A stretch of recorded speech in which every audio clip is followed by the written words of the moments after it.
Welcome to Tiger Lily Talks, everyone. The following episode was originally recorded in February of 2021. I am joined by Ben of Mama Ganache Chocolates. Now, who doesn't want to hear about chocolate, right? Any time of the year. So enjoy.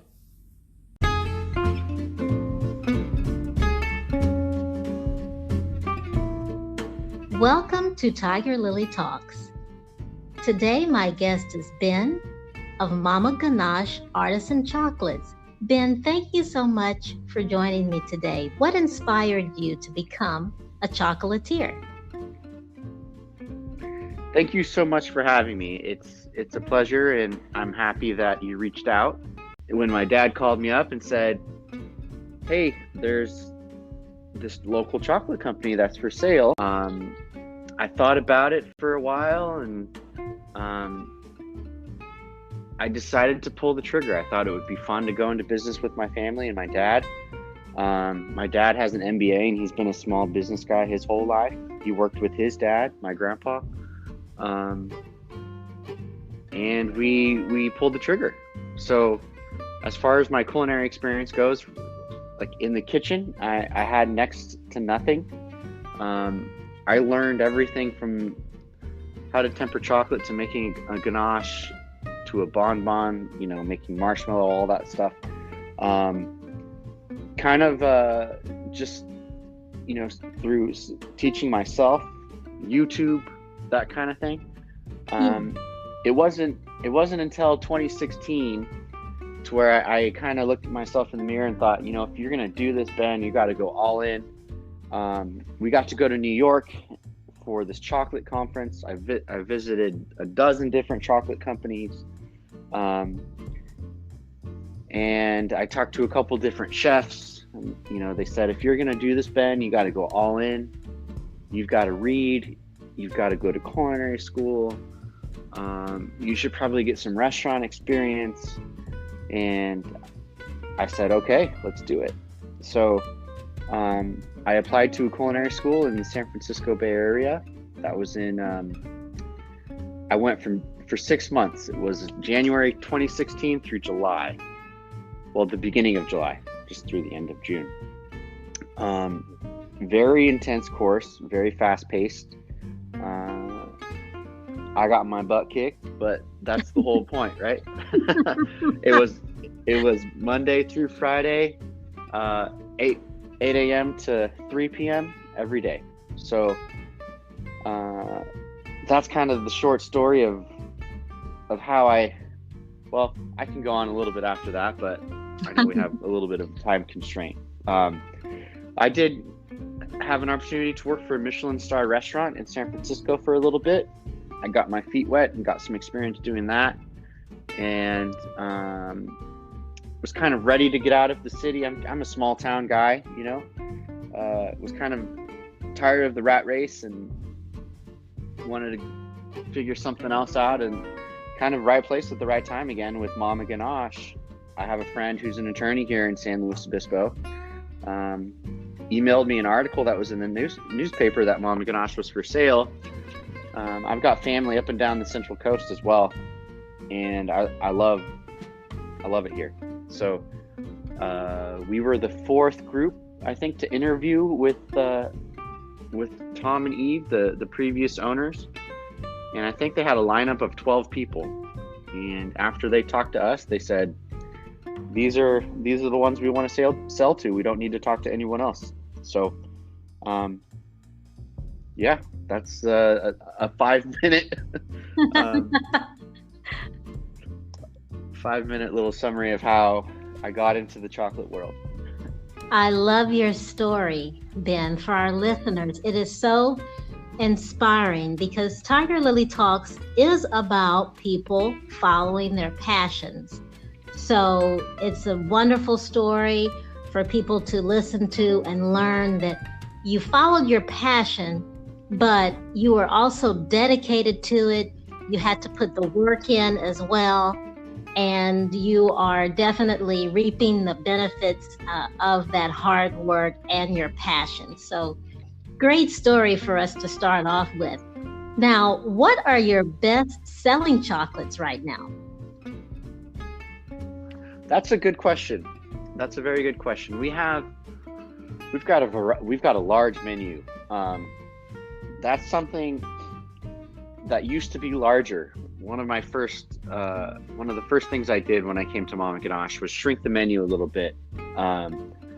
Sometimes when you spread yourself too thin, you can kind of, your attention to detail decreases. You're just kind of spread out. So I've kind of reined in kind of my best sellers or my favorites based on what we sell, based on what other people like, based on what my staff likes. Some of that has changed. We bought Mama Ganache in May 2018. So this May will be 3 years.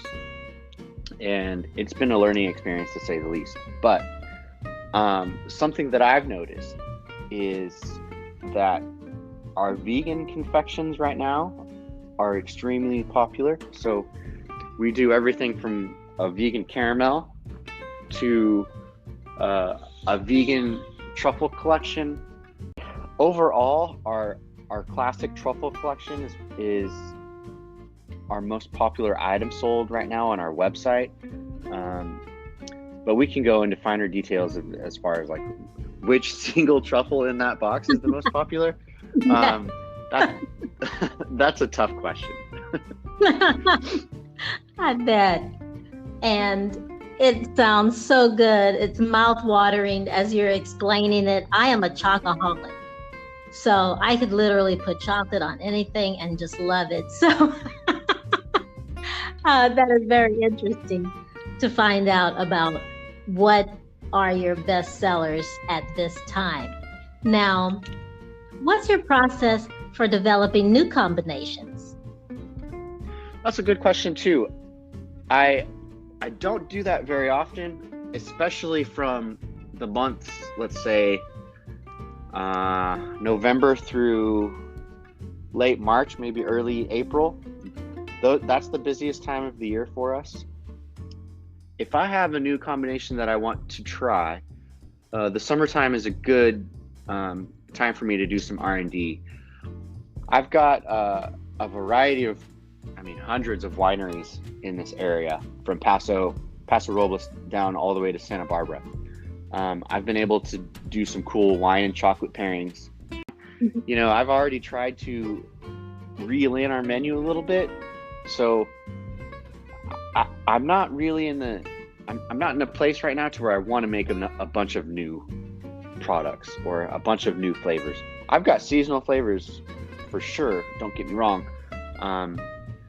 I got a pumpkin spice truffle that I won't make in the springtime, that kind of thing. But yeah, that's kind of I don't venture out often, especially this time of year. Well, excellent. You know what works for you and you stick to it. So that's a valuable lesson in and of itself. And I noticed on your website and also on Instagram that you mentioned that your chocolates are ethically sourced. Now, for our listeners, what does that mean? Yes, this is probably my favorite question so far.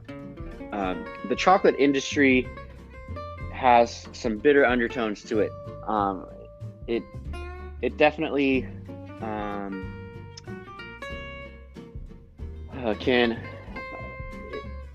it requires some education and some experience to really understand, to know what's going on. It's hard because, let's say, 70% of the chocolate that we consume here in America comes from West Africa, mostly countries like the Ivory Coast, Ghana, mostly just those two. So every cocoa bean is cut from the tree by hand. Working conditions are bad. Malaria is out there. It's a commodity, but we have it set. All these brokers have it set that these chocolate growers are making less than $1 a day. Kind of where fair trade comes in as well. Ethically sourced fair trade also is in the coffee industry. Chocolate and coffee need the same climate to grow and thrive. It's called the cocoa belt, which is 20 degrees north or south of the equator. So most of the labor issues that we see are coming from Africa, West Africa, and it's tough because these guys grow a commodity but have no control over the price that they sell their commodity at. So ethically sourcing our products, making sure that we buy only fair trade, helps us ensure that we're paying these farmers at a fair wager or fair wage, fairer than it would be. It's not perfect by any means, but I also do a little bit of work with a charity called Project Hope and Fairness. So we've tried to combat that the best we can. Project Hope and Fairness is a really cool charity. I got to go to Africa a couple years ago and see it firsthand. The thing is about Americans is that we don't grow chocolate, so we don't know where it comes from.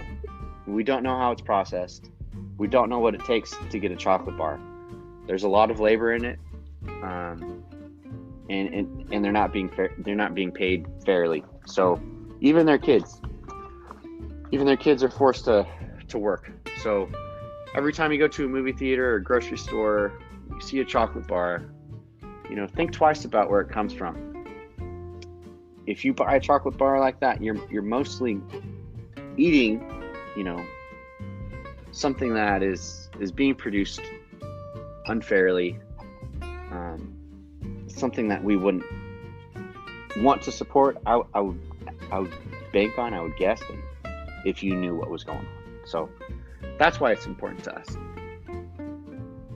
Such valuable information there. I applaud you for taking the time with your business and your efforts to be ethically sourced. So that's great information for our listeners to have. And also, like you said, we can educate ourselves more about it and learn more about it as well. So definitely thank you for that. Thank you for making a positive difference there.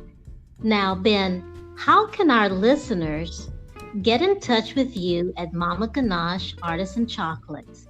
You're on social media and you also have a website, right? That's correct. Yep. We're on Facebook.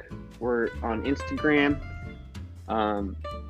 Mama Ganache at Mama Ganache Chocolate. Our website is mamaganache.com. Find us in all those outlets, and we're really good at shipping. Our online business actually over the holidays went up over 200% compared to last year. So I think that's good news for a lot of other chocolate businesses too that I've checked into seem to have the same success. So I think online is huge right now, especially in this pandemic. People are sitting at home, buying stuff on the internet, shopping small. I love that. So we definitely need it. And yeah, give us a call if you have any questions. Visit our website, Instagram, Facebook, all that stuff. So thank you so much, Ben. I really appreciate you joining me today. It's been a pleasure learning more about the chocolate business, your different chocolates, and that you're ethically sourced. So much appreciated. I appreciate your time. And until next time, everybody, this is Tiger Lily Talks.